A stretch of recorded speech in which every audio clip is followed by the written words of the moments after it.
ನ್ಯಾಯ, ನೀತಿ, ಸದಾಚಾರ, ನೈತಿಕತೆಯ ಜೀವನದ ವಿಧಾನ ಅದು. ಅದನ್ನೇ ಸುಪ್ರೀಂ ಕೋರ್ಟ್ನಲ್ಲಿ ಈ ಶಿವಸೇನೆಯ ಒಂದು ಸಂಸದರು ವಿರುದ್ಧ ಒಂದು ಪ್ರಕರಣ ದಾಖಲಾಗುತ್ತೆ. ಅವರು ಹಿಂದುತ್ವದ ಒಂದು ಚುನಾವಣೆಯಲ್ಲಿ ಹಿಂದುತ್ವವನ್ನ ಪದವನ್ನು ಉಪಯೋಗ ಮಾಡಿದ್ರು ಎನ್ನುವುದರ ಬಗ್ಗೆ. ಆಗ ರಾಮ್ ಜೇಠ್ಮಲಾನಿ ಅವರು ವಾದ ಮಾಡ್ತಾರೆ ಸುಪ್ರೀಂ ಕೋರ್ಟ್ನಲ್ಲಿ. ಅವರು ವಾದ ಮಾಡುವಾಗ ಹೇಳಿದ್ದು ಇದನ್ನೇ, ಹಿಂದುತ್ವ ಅಂತ ಹೇಳಿದರೆ ಅದು ರಿಲಿಜನ್ ಅಲ್ಲ, ಧರ್ಮ ಅಲ್ಲ, ಜೀವನ ವಿಧಾನ ಅಂತ ಹೇಳಿ. ನಮ್ಮಲ್ಲಿ ಬ್ರಿಟಿಷರ ಕಾಲದಲ್ಲಿ ಒಬ್ಬ ಶ್ರೇಷ್ಠ ನ್ಯಾಯಮೂರ್ತಿಯಾಗಿದ್ದರು, ಅವರು ಬ್ರಿಟಿಷರಾಗಿದ್ದರು, ಅವರು ಜಾನ್ ವುಡ್ರೋಫ್ ಅಂತ ಹೇಳಿ.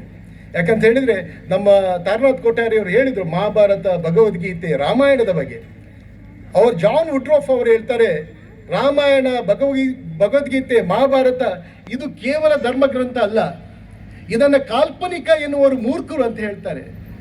ಅವರು ಜಾನ್ ವುಡ್ರೋಫ್ ಬ್ರಿಟಿಷರಾಗಿದ್ದರೂ ಕೂಡ ಅವರಿಗೆ ನಮ್ಮ ಸಂಸ್ಕೃತ ಭಾಷೆಯ ಬಗ್ಗೆ, ನಮ್ಮ ನೆಲದ ಸಂಸ್ಕೃತಿ ಪರಂಪರೆಯ ಬಗ್ಗೆ ಆಕರ್ಷಿತರಾಗ್ತಾರೆ, ಆಳವಾದ ಅಧ್ಯಯನವನ್ನು ಮಾಡ್ತಾರೆ. ವೇದ ಉಪನಿಷತ್ತುಗಳ ಬಗ್ಗೆ ಬಹಳ ಆಳವಾದ ಅಧ್ಯಯನವನ್ನು ಮಾಡಿದ್ದು ಮಾತ್ರ ಅಲ್ಲದೆ ಒಂದು ತಂತ್ರಶಾಸ್ತ್ರ ಎನ್ನುವಂಥ ಒಂದು ಪುಸ್ತಕವನ್ನು ಕೂಡ ಬರೀತಾರೆ. ಅವರು ಹೇಳ್ತಾರೆ, ಈ ರಾಮಾಯಣ, ಮಹಾಭಾರತ, ಭಗವದ್ಗೀತೆ ಅದು ಕೇವಲ ಕಾಲ್ಪನಿಕ ಅಲ್ಲ, ಮನುಷ್ಯ ಯಾವ ರೀತಿ ಶ್ರೇಷ್ಠವಾದ ಬದುಕನ್ನು ಮಾಡಬಹುದು ಎನ್ನುವುದಕ್ಕೆ ಮಾರ್ಗದರ್ಶನ ಕೊಡುವಂಥ ಗ್ರಂಥಗಳು ಅದು ಅಂತ ಹೇಳಿ. ಡಾಕ್ಟರ್ ಅಬ್ದುಲ್ ಕಲಾಂ ಅವರು ಹೇಳ್ತಾರೆ ಏನಂತ ಹೇಳಿದರೆ, ರಾಮಾಯಣ, ಮಹಾಭಾರತ, ಭಗವದ್ಗೀತೆ ಮತ್ತು ಯೋಗವನ್ನು ಕಡ್ಡಾಯವಾಗಿ ಪ್ರತಿ ಶಾಲೆಯಲ್ಲಿ ಕೂಡ ಕಲಿಸಬೇಕು ಅಂತ ಹೇಳಿ. ಯಾಕೆ? ಮಹಾಭಾರತ, ರಾಮಾಯಣ, ಭಗವದ್ಗೀತೆ, ಯೋಗವನ್ನು ಕಲಿತ ಯಾವ ಮಕ್ಕಳು ಕೂಡ ದಾರಿ ತಪ್ಪಲಿಕ್ಕೆ ಸಾಧ್ಯ ಇಲ್ಲ ಅಂತ ಹೇಳಿ. ಹಾಗಾಗಿ ನಮ್ಮಲ್ಲಿ ನಮ್ಮ ಧರ್ಮ ಸಂಸ್ಕೃತಿಗಳಿಗೆ ಉಳಿಸಬೇಕಾದ್ರೆ ನಮ್ಮ ಧರ್ಮ ಗ್ರಂಥಗಳೇನಿದೆ ಅದರ ಅಧ್ಯಯನವನ್ನು ನಾವು ಮಾಡಬೇಕಾಗಿದೆ. ಅದರ ಅಧ್ಯಯನವನ್ನು ಮಾಡಬೇಕು ಮಾತ್ರ ಅಲ್ಲದೆ ನಮ್ಮ ಮಕ್ಕಳಿಗೆ ಅದನ್ನು ಕಲಿಸುವಂಥ ಪ್ರಯತ್ನವನ್ನು ಮಾಡಬೇಕು. ಇನ್ನು ನಮ್ಮ ಸಂಸ್ಕೃತಿಯನ್ನು ಉಳಿಸುವುದು ಹೇಗೆ? ಈಗ ನಾವೆಲ್ಲ ನೋಡ್ತಾ ಇದ್ದೇವೆ, ಅದ್ದೂರಿಯ ಮದುವೆಗಳು ಪ್ರಾರಂಭ ಆಗಿದೆ, ಮೆಹಂದಿ ಕಾರ್ಯಕ್ರಮಗಳು ಪ್ರಾರಂಭ ಆಗಿದೆ. ಮೆಹಂದಿ ಕಾರ್ಯಕ್ರಮದಲ್ಲಿ ನಡೆಯುವಂಥದ್ದು ಏನು?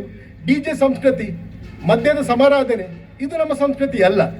ಇದರಿಂದಾಗಿ ನಮ್ಮ ಮಕ್ಕಳು ಹಾಳಾಗಿ ಹೋಗ್ತವೆ ಹೊರತು, ನಮ್ಮ ಯುವಕರು ಹಾಳಾಗಿ ಹೋಗ್ತಾರೆ ಹೊರತು ನಮ್ಮ ಸಂಸ್ಕೃತಿ ಉಳಿಲಿಕ್ಕೆ ಸಾಧ್ಯ ಇಲ್ಲ. ಹಾಗಾಗಿ ಈ ಮದ್ಯದ ಸಮಾರಾಧನೆ, ಈ DJ ಸಂಸ್ಕೃತಿಯನ್ನು ಬಿಟ್ಟು ಬಿಡುವ ನಾವು.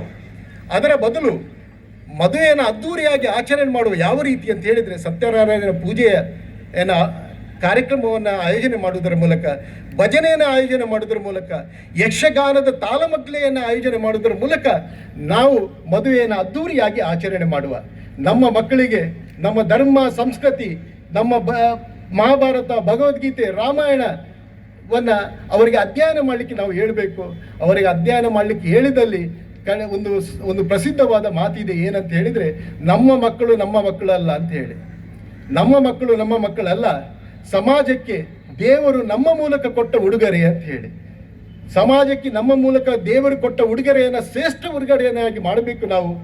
ಆ ರೀತಿ ಶ್ರೇಷ್ಠ ಉಡುಗೊರೆಯನ್ನಾಗಿ ಮಾಡಿ ನಾವು ಸಮಾಜಕ್ಕೆ ಕೊಟ್ಟಲ್ಲಿ ಸ್ವಾಮಿ ವಿವೇಕಾನಂದರ ಕನಸಿನ ಜಗದ್ಗುರು ಭಾರತ ಖಂಡಿತವಾಗಿ ನಾವು ಆಗಲಿಕ್ಕೆ ಸಾಧ್ಯ ಇದೆ ಅಂತ ಹೇಳಿ ನನ್ನ ಎರಡು ಮಾತುಗಳನ್ನು ಮುಕ್ತಾಯಗೊಳಿಸ್ತೇನೆ.